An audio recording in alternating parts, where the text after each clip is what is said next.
Hello guys, Saudi அரேபியால புதிய driving licence எடுக்கிறதுக்கு appointment order அது எப்படி நம்மளோட மொபைல்லயே எடுக்கலாம் அப்படிங்கறத இந்த வீடியோல நம்ம பார்க்க போறோம். இந்த அப்ளிகேஷன்ல போகாதீங்க. கூகுள் ஓபன் பண்ணுங்க. கூகுள் ஓபன் பண்ணி ஆப்ஷன் டைப் பண்ணுங்க. ஆப்ஷன் டைப் பண்ணாக்க இந்த வெப்சைட் வரும். இந்த வெப்சைட்டை கிளிக் பண்ணி உள்ள போங்க. உள்ள போனதுக்கு அப்புறம் லாங்குவேஜ் சேஞ்ச் பண்ணி வச்சுக்கோங்க. இந்த மாதிரி பேஜ் ஆகும். ட்ரான்ஸ்ஃபர் லாங்குவேஜ் தமிழ் நான் கொடுத்து வச்சிருக்கேன். தமிழ் மாத்தினதுக்கு அப்புறமேடி வரும். உங்களோட அப்சர் ஐடி பாஸ்வேர்டை என்டர் பண்ணுங்க. ஓடிபி நம்பர் வரும். ஓடிபி நம்பரை இதுல போடுங்க. போட்டதுக்கு அப்புறம் இந்த பேஜ் ஓப்பன் ஆகும். இதுல நியமனங்களை சூஸ் பண்ணுங்க. சூஸ் பண்ணிட்டு கீழே வாங்க. இதுல போக்குவரத்துன்னு இருக்கு. இதை சூஸ் பண்ணுங்க. அடுத்து இதுல சேவை தொடரும்.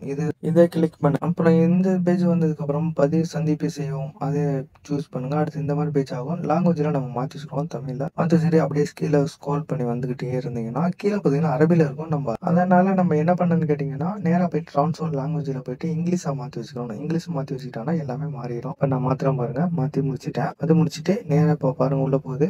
இதுல லாஸ்ட்ல பாத்தீங்கன்னா driving school training driving access இருக்கும். அதை கிளிக் பண்ணி மார்க் பண்ணுங்க. அப்புறம் கீழே உங்களோட ஏரியாவை எந்த ஏரியாவோ அதை சூஸ் பண்ணுங்க. சூஸ் பண்ணிட்டு நெக்ஸ்ட் கொடுத்துருங்க. நெக்ஸ்ட் கொடுத்தாக்குள்ள உள்ள போகும். உள்ளே போனதுக்கு அப்புறம் டிரைவிங் ஸ்கூலோட ஸ்கூல் நேம் வந்துடும். எந்த ஸ்கூல்ல அப்பாயின்மெண்ட் போட்டிருக்குமோ அந்த ஸ்கூல் நேம்ல வரும். உங்களுக்கு எந்த ஸ்கூல் வேணுமோ அதை சூஸ் பண்ணுங்க. சூஸ் பண்ணிட்டு ஃபர்ஸ்ட் நான் கொடுக்குறோன்னு கொடுத்துட்டு உள்ள போறேன். உள்ளே போனாக்குள்ள இங்கே அப்பாயின்மெண்ட் கிடைக்காதுன்னு சொல்லிட்டாங்க. அதுக்கப்புறம் ரெண்டாவது கொடுக்குறேன். ரெண்டாவது கொடுத்ததுக்கு அப்புறமாட்டி பேஜ் கிடைச்சிருச்சு. இங்க அப்பாயின்மெண்ட் எனக்கு கிடைக்குமா? அப்புறம் கீழே ஸ்க்ரோல் பண்ணி வந்தேன்னா கீழே கிடைக்கவில்லைன்னு பாருங்க போட்டிருக்கு. கிரீன் கலர்ல கிடைக்கும் அப்படின்னு இருக்காங்க. அப்படியே ஸ்க்ரோல் பண்ணி வந்தேன்னா கிரீன் கலர்ல எப்போ கிடைக்குமோ அதை கொடுத்துருக்காங்க. நான் அதுல ஒன்ன சூஸ் பண்ணிக்கிட்டு நேரம் கொடுத்துட்டேன். கொடுத்ததுக்கு அப்புறம் இந்த மாதிரி பதிவு ஒன்று ஓப்பன் ஆகும். ஓப்பன் பண்ணிட்டு வந்ததுக்கு அப்புறம் இதான் அப்பாயின்மெண்ட் ஆர்டர். எத்தனை மணி எல்லா டீட்டெயிலும் எல்லாம் வந்துடும். வந்துட்டு மீண்டும் உறுதிப்படுத்தணும் அப்படின்னு நீங்க கொடுத்துட்டீங்கன்னா உங்களுக்கு நெக்ஸ்ட் பேஜ் ஓப்பன் ஆகும். அந்த பேஜ்ல உங்களோட அப்பாயின்மெண்ட் ஆர்டர் பிடிஎஃப் எடுத்துக்கலாம், இல்லைன்னா பிரிண்ட் அவுட்டாகவும் எடுத்துக்கலாம். இல்ல நீங்க பிரிண்ட் அவுட் எடுத்து முடிச்சுட்டு அதுக்கப்புறம் ஐ டெஸ்ட் ஒன்று எடுக்கிறோம். ஐ டெஸ்ட் எடுத்து டிரைவிங் ஸ்கூலுக்கு போங்க. எத்தனாம் தேதி சொல்லியிருக்காங்க அத்தனாம் தேதி போனதுக்கு அப்புறமாட்டி உங்கள்கிட்ட கொஞ்சம் கேள்வி கேட்பாங்க. கேட்டு முடிச்சுட்டு நீங்க டிரைவிங் ஸ்கூல்ல போய் டிரைவிங் பண்ணி காமிச்சு லைசன்ஸ் வாங்கிக்கலாம். இந்த வீடியோ பிடிச்சிருந்தா லைக் பண்ணுங்க.